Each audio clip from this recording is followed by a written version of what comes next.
सेवा एनटिभी इटहरी च्यानलको प्रस्तुति कार्यक्रम सुक्तुलुङ सेवाको आजको श्रृङ्खलामा तपाईलाई हार्दिक स्वागत गर्दछु। म कार्यक्रम प्रस्तुता सुम्निमा चामलिङ राई। प्रत्येक बिहीबार बेलुकी 6 बजे प्रसारण हुने यस कार्यक्रममा हामी नेपालको मूलवासी भूमिपुत्रको रूपमा परिचित किरात राई समुदायको मौलिक संस्कार र संस्कृतिको विषयमा सामग्रीहरू प्रस्तुत गर्ने गर्छौं।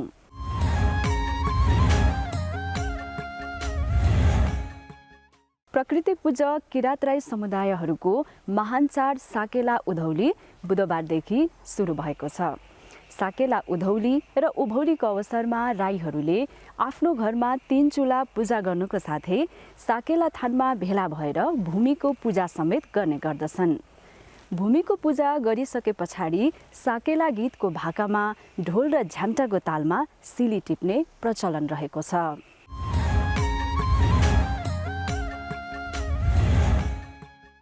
आजको श्रृङ्खलामा हामी किरात राई समुदायले साकेला उधौली किन र कसरी मनाउँछन्, साथै यसको महत्त्व के छ भन्ने विषयमा किरात राई यायोखा 1 नम्बर प्रदेशका उपाध्यक्ष तथा किरात अध्ययन अनुसन्धान प्रतिष्ठान नेपालका अध्यक्ष सदर राईसँग कुराकानी गरेका छौं।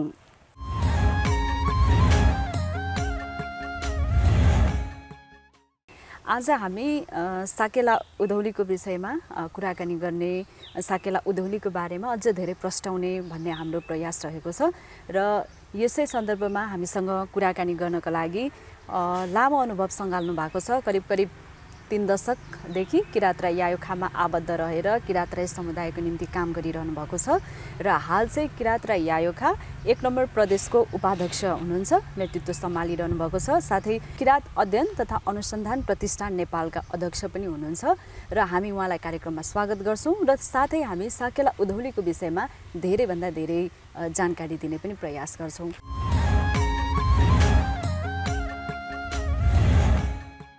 सदर सर, यहाँलाई हाम्रो कार्यक्रम सुक्तुलुङ सेवामा धेरै स्वागत छ।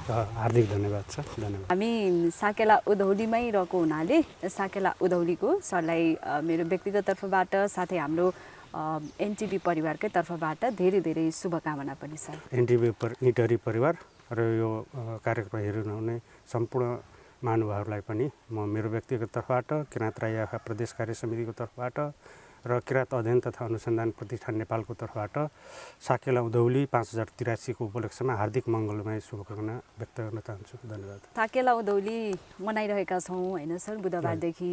अब ठ्याक्कै भन्नुपर्दा यो उधौलीको विषयमा चाहिँ पछिल्लो समय साकेलालाई मात्रै उभौलीमा चाहिँ जोडेको अहिले पाइरहेको छौँ होइन। मूलत अब यो साकेला उधौली चाहिँ किन मनाइन्छ र हाम्रो राई समुदायले चाहिँ विशेष गरी कसरी मनाउने गर्छन्? यो साकेला उधौली र साकेला उभौलीको बारेमा बुझ्नु पर्दाखेरि यो हाम्रो पुर्खाहरूले सुरु गर्नुभएको परम्परा हो। जति बेला पृथ्वीमा भनौँ न, यो संसारमा अहिलेको जस्तो वर्ष, महिना, गते, दिन, बार, घन्टा, मिनेट, सेकेन्ड जस्ता समय सूचक इकाइहरू थिएनन्, त्यति बेला हाम्रा पुर्खाहरूले प्रकृतिको प्रगति हेरेर, प्रकृतिमा भएका विभिन्न जीवजन्तुहरू, वनस्पतिहरूलाई हेरेर ऋतु पत्ता लगाउनु भयो। हामी त्यसलाई ऋतु नै भनौँ। अहिलेलाई विभिन्न 4वटा ऋतु भए पनि हाम्रा पुर्खाहरूले चाहिँ त्यति बेला 2टा ऋतु पत्ता लगाउनु भयो। एउटा उभौली ऋतु अनि अर्को उधौली ऋतु। त्यो उधौली ऋतु र उभौली ऋतु भनेको के हो भन्दाखेरि जब आफू बसेको ठाउँमा पृथ्वीमा गर्मी सुरु हुन्छ, सूर्यको तापक्रम बढ्छ, त्यति बेला त्यहाँ भएका प्राणीहरू गर्मी छल्न चराचुरुङ्गीहरू पनि, वस्तुभाउहरू पनि, अनि खोलाका माछाहरू पनि उकालो लाग्छन्, उँभो लाग्छन्, भनौँ लेखतिर लाग्छन्।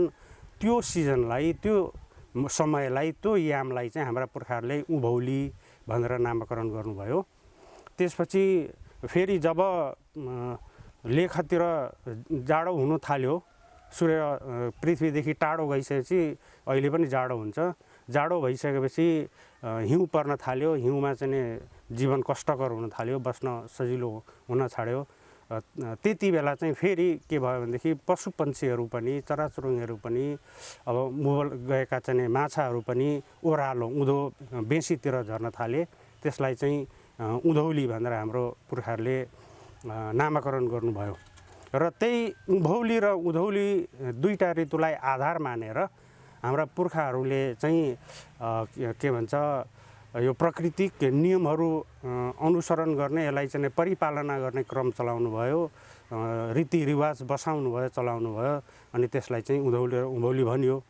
जति बेला हाम्रा पुर्खाहरू चाहिँ जङ्गली युगमा हुनुहुन्थ्यो, त्यति बेला त अहिलेको जस्तो घरबारी हुने कुरा आएन, खेतीपाती गर्ने कुरा थिएन। खालि जङ्गलमा बस्ने अनि जङ्गली जनावर नै चाहिँ के अरे मार्ने अनि त्यसैलाई चाहिँ आफ्नो आहार व्यवहार बनाउने चाहिँ प्रचलन थियो। त्यति बेला चाहिँ के थियो भनेदेखि आफूभन्दा ठुलो चिज, आफूले विजय गर्न नसक्ने, अवेद्य भन्छ नि, त्यस्तोहरूलाई चाहिँ आराधना उपासना गरेर पूजा अर्चना गरेर मनाउनुपर्छ अनि मात्रै के अरे आफूलाई भलो हुन्छ भन्ने उहाँहरूको धारणा थियो। जस्तै अब ठुल्ठुलो वर्षा, हिमपात, भेलबाढी, के अरे भन्छ आगलागी जस्तो चाहिँ प्राकृतिक प्रकोपहरूलाई चाहिँ मानव त्यति बेलाको पुर्खाहरूले चाहिँ जित्न सक्नुहुन्न थियो। र ती प्रकोपहरूलाई, प्राकृतिक प्रकोपहरूलाई चाहिँ हामीले पूजा अर्चना आराधना गरेर मात्रै खुसी पार्न सकिन्छ। अनि त्यसरी खुसी पारेपछि मात्रै हाम्रो जीवन सहज हुन्छ, नत्र भने कष्टकर हुन्छ भन्ने मान्यता राखेर उहाँहरूले चाहिँ त्यसरी उँधौलीमा र उँभौलीमा चाहिँ प्रकृतिको पूजा गर्न थाल्नुभयो। अब साकेला भन्ने कुरा चाहिँ फेरि पछाडि, अब यो साकेला भन्ने चाहिँ अब के भन्छ नछुङ माङ्पाहरूसँग सम्बन्धित शब्द हो, त्यो मुन्दुमी शब्द हो। सारमा के भन्न चाहन्छु भनेदेखि पुर्खाहरूले हामीले लगाएको अन्नबाली, हामीले गर्ने चाहिँ क्रियाकलापहरू, हामीले चाहिँ आँटेको, हामीले हाकेको ताकेको चाहिँ पुरा होस् भनेर प्रकृतिहरूलाई पूजा गर्ने, आराधना गर्ने बेलालाई चाहिँ नि उँभौली भनिन्छ। त्यति बेला चाहिँ हाम्रो पुर्खाहरूले बाली नाली लगाउनुहुन्थ्यो।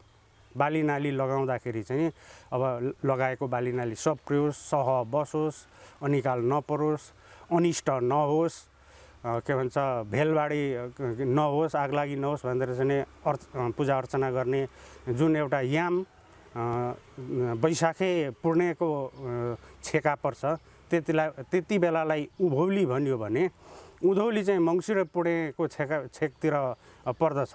यति बेला चाहिँ त्यति बेला लगाएको अन्नबालीहरू जब हामी थन्क्याउँछौँ, थन्काइसकेपछि फेरि पनि प्रकृतिलाई लु तपाईँहरूको कृपाले, तपाईँहरूको आशीर्वादले हामीले लगाएको अन्नबाली राम्रो भयो, तपाईँहरूको चाहिँ अनुकम्पाले यस्तो भयो, अब सालभरि सह बसोस्, अनिकाल नपरोस् भनेर चाहिँ आभार व्यक्त गर्ने, त्यो पूजा अर्चना गर्ने यो क्रियाकलाप चाहिँ यो साकेला उँधौली भयो। जस्तो सदर सर, अब यो हामीले उँधौलीको कुरा गरिरहँदा, साकेला उँधौलीको कुरा गरिरहँदा चुला पूजा त छँदै नै छ, त्योभन्दा पनि यता साकेला सिली होइन, सिलीको कुरा चाहिँ अनिवार्यता रहन्छ। अब यो सिलीको विषयमा पनि कुराकानी गरौँ। तपाईँ त आफै यो एउटा अध्ययन होइन अनुसन्धानको पाटोमा काम गरिरहनु भएको छ। अब यो सिलीको विषयमा अलिकति सिलीको प्रकार, सिलीलाई चाहिँ कसरी बुझ्ने हामी आम दर्शकले अथवा हाम्रै समुदायले पनि कसरी बुझ्ने, अलिकति जानकारी दिनुहोस् न। अब साकेला भनेको चाहिँ अब हामीले गर्ने पूजा अर्चना के अरे अनुष्ठानको क्रियाकलाप भित्र पर्यो, जो चाहिँ अब नछुङ माङ्पाहरूको मार्फतदेखि गरिन्छ भनेदेखि त्यति बेला नछुङहरूले पनि, माङ्पाहरूले पनि विभिन्न सिलीहरू नाच्नुहुन्छ। उहाँहरूको मुन्दुमी अनुष्ठान आयोजना गर्दा, सम्पन्न गर्दाखेरि उहाँहरूले पनि आफ्नो सिली नाच्नुहुन्छ। अनि त्यो सँगसँगै माङ्पाहरूले, नछुङहरूले पूजा अर्चना गरिरहँदाखेरि अन्य मानिसहरू, समुदायहरू चाहिँ भेला भएर खुसी मनाउने, हर्षोल्लास मनाउने क्रममा चाहिँ उहाँहरूले पनि अब खुसी मनाउँदाखेरि त स्वभावैले गीत गाइन्छ, नाचिन्छ, हाँसिन्छ होइन। हाम्रो त्यति बेलाको समुदाय, हाम्रा पुर्खाहरू भनौँ न पनि आफूले मागेको, आफूले चाहिँ नि के अरे हाकेको ताकेको पुरा भएपछि खुसी हुनुभयो। त्यसपछि त्यो खुसियालीमा उहाँहरू नाच्नु सुरु गर्नुभयो। अनि त्यो नाच्ने शैलीलाई चाहिँ सिली भनियो। अहिले आएर अब विभिन्न प्रकारको सिलीहरू नाचिन्छ। त्यति बेला जति बेला चाहिँ सुरुवाती अवस्था थियो त्यति बेलाको सिलीहरू चाहिँ निश्चित त्यो प्रकृतिमा पाइने आफ्नो वरिपरिको जीवजन्तु चराचर जगतको अनुसरण गरेर उहाँहरूको नकल गरेर उनीहरूको हाउभाउलाई चाहिँ अपनाउने खालको सिलीहरू थियो भनेदेखि अहिले आएर विभिन्न खालको सिलीहरूको चाहिँ विकास भएको छ। अब तपाईँहरूले सिलीको के अरे टाइप्स प्रकारहरूको बारेमा पनि के अरे सोध्नुभयो। मेरो विचारले, मेरो अध्ययनले के देखाउँछ भनेदेखि सिलीहरू जम्मा जम्मी, अब सिली त अनगिन्ती छन्। त्यो अब सिली नयाँ नयाँ बनाउँदै जान पनि सकिन्छ। तर अहिलेसम्मको सुरुदेखि अहिलेसम्मको सिलीको प्रकारहरू हेर्दाखेरि विभिन्न 4 भागमा चाहिँ विभाजन गर्न सकिन्छ भन्छु म। एउटा सिली चाहिँ त्यो आराधनात्मक सिली हो। सुरुमा पूजा अर्चना आराधना गर्दाखेरि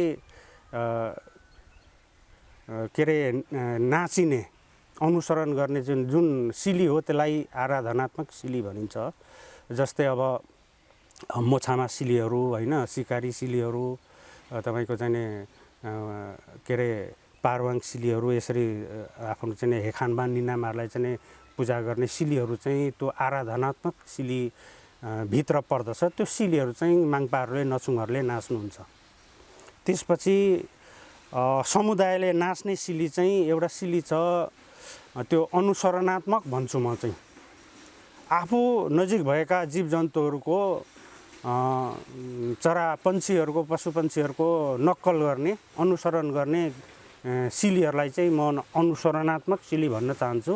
जस्तै अब हाम्रो वरिपरि के छ त, हाम्रो वरिपरि हाम्रो घरमै पालेको चाहिँ कुखुरा छ, घरमै पालेको सुँगुर छ होइन, भैँसीहरू छ, गाई गोरुहरू छन्। र तिनीहरूले चाहिँ कसो गर्छन् त आफ्नो चाहिँ उसमा, त्यसलाई अनुसरण गर्ने सिलीहरूलाई चाहिँ अनुसरणात्मक सिली अन्तर्गत पर्छन्। त्यसपछि अर्को छ क्रियाकलात्मक सिली भन्छु म त्यसलाई। जब हाम्रो मानव समुदायको विकास हुँदै गयो र हाम्रो पुर्खाहरू चाहिँ यो कृषि युगमा प्रवेश गर्नुभयो, पहिला जङ्गली युगदेखि कृषि युगमा प्रवेश गर्नुभयो। त्यसपछि चाहिँ उहाँहरूले गर्ने विभिन्न क्रियाकलापहरू, जस्तै अब तपाईँको बाली नाली लगाएको होइन, त्यसपछि शिकार खेलेको, तपाईँको चाहिँ के भन्छ खानेकुरा चाहिँ बनाएको, खाएको जस्ता कुराहरू चाहिँ यो क्रियाकलात्मक सिली, आफूले आफ्नो जीवनकालमा जे गरिन्छ त्यो कुराहरूलाई चाहिँ सम्झिँदै त्यसको अनुसरण गर्ने खालको सिलीहरू चाहिँ क्रियाकलात्मक सिली भयो भनेदेखि, अर्को चाहिँ अहिले पछिल्लो समयमा विकसित भएर आएको सिली, त्यसलाई चाहिँ मैले श्रृङ्गारात्मक सिली भनेको छु। जस्तै अब अहिले त आधुनिक युगमा चाहिँ विभिन्न फेसनको कुरा आउँछ होइन, नक्कल पार्ने कुरा आउँछ, कोरीबाटी गर्ने कुरा आउँछ, लुगा लगाउने कुरा आउँछ।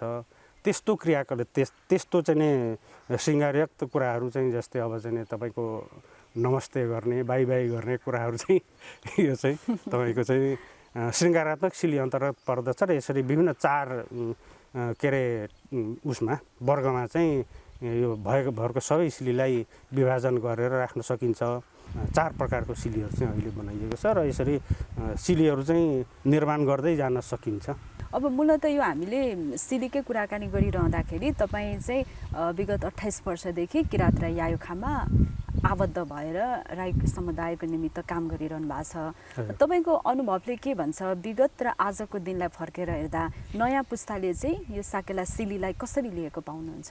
हाम्रो बाउ बाजेहरूको जेनेरेसन चाहिँ अलिकति के भन्छ रूढिवादी नै थियो।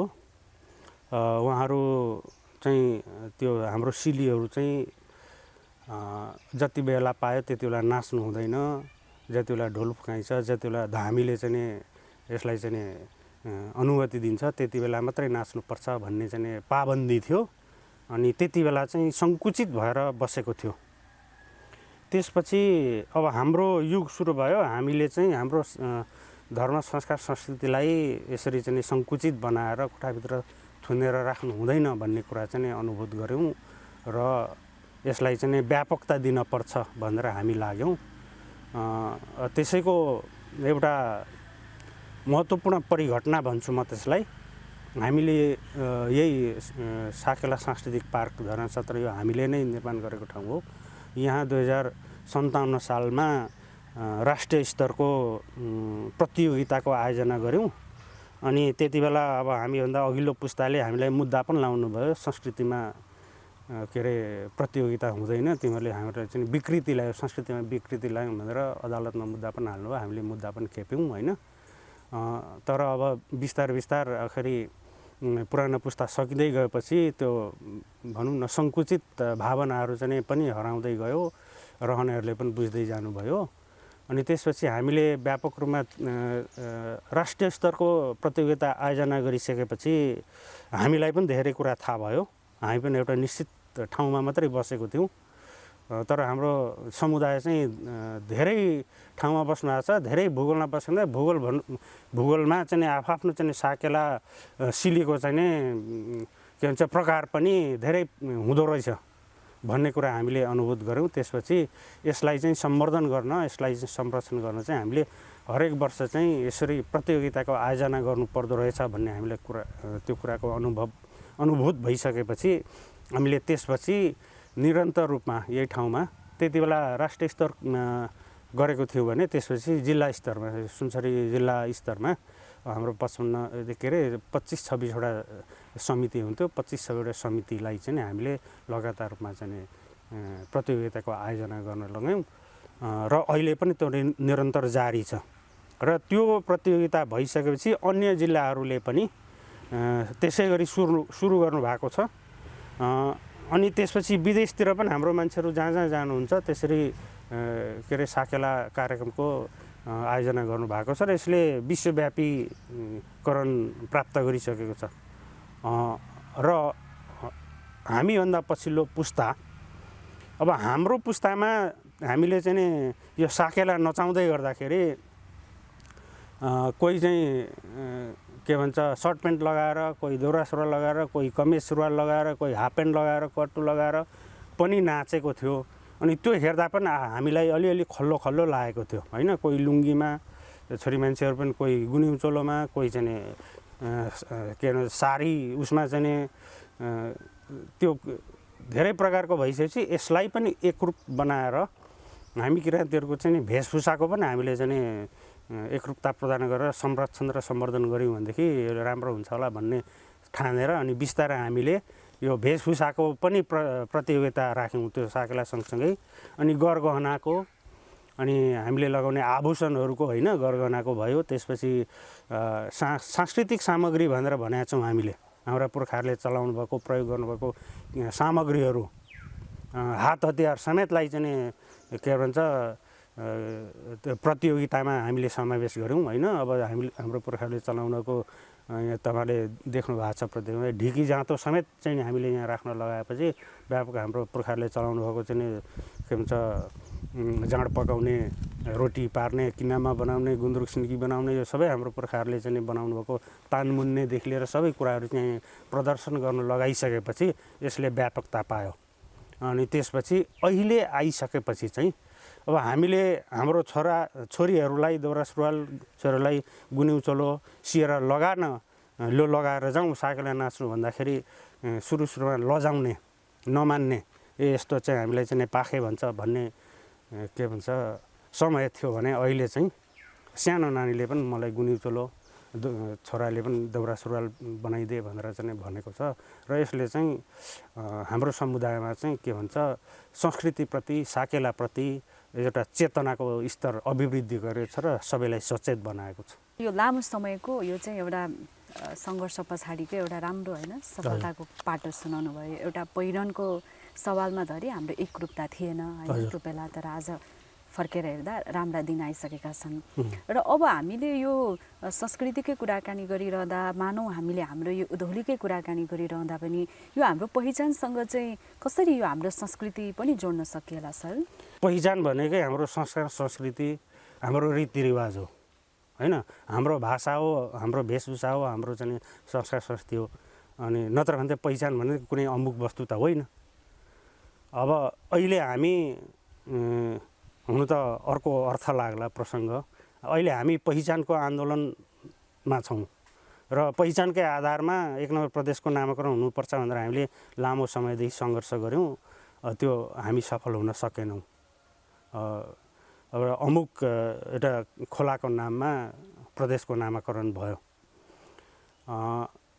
तर कुरा के चाहिँ हो भनेदेखि कुनै पनि समुदायको त्यो थातथलोमा बसोबास गर्ने, त्यो थातथलोलाई चाहिँ आबाद गर्ने समुदायलाई चाहिँ बाइपास गरेर उनीहरूलाई चाहिँ अर्को के अरे पल्लो कुनामा राखेर त्यो के भन्छ कहिल्यै पनि कसैले नमागेको कुनै पनि समुदाय अथवा त कुनै भूगोलले चाहिँ आन्दोलन गरेको माग नगरेको कुरोको के अरे उसमा चाहिँ नामाकरण भएको हुनाले अब हामीले अझै पनि के भन्छ यो राज्य सत्तासँग चाहिँ अझै लामो सङ्घर्ष गर्नुपर्छ भन्ने कुरा देखाएको छ होइन।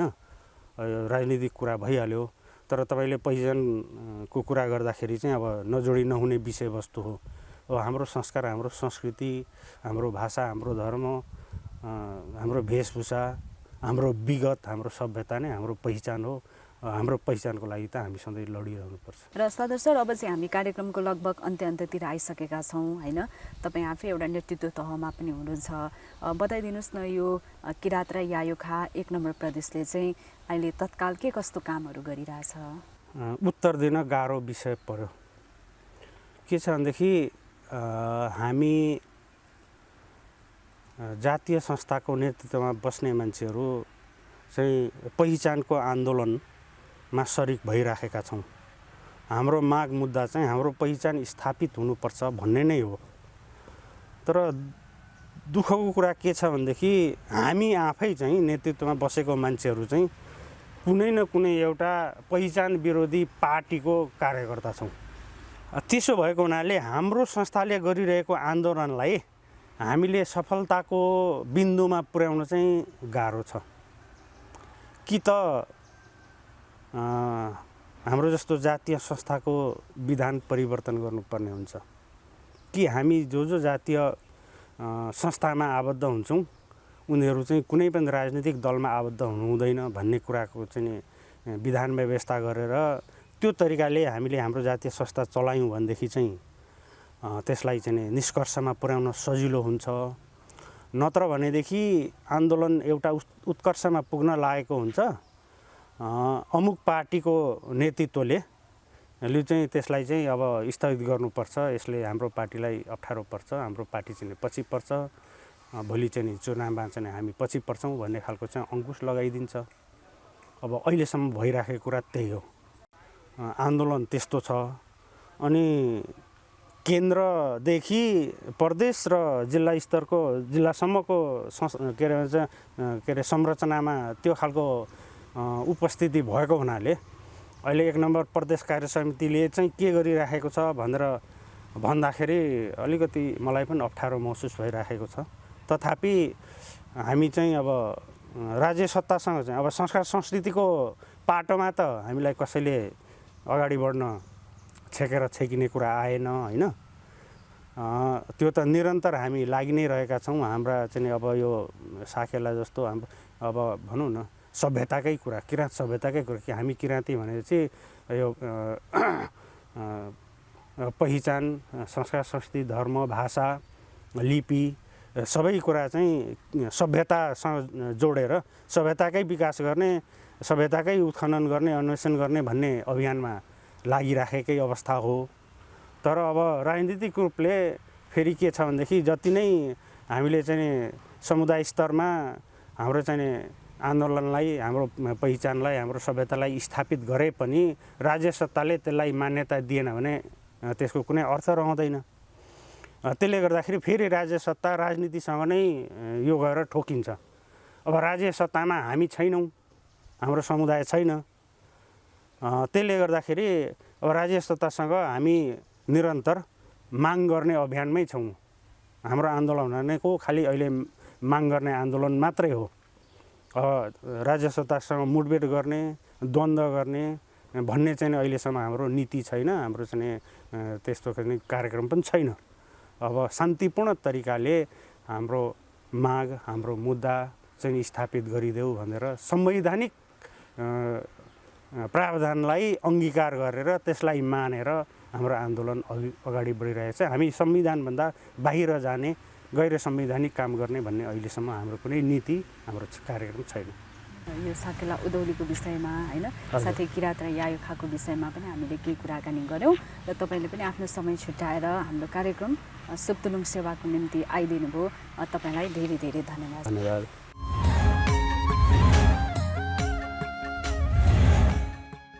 हवस् त दर्शकबिन, आजलाई कार्यक्रम सुप्तुलुङ सेवा यति नै।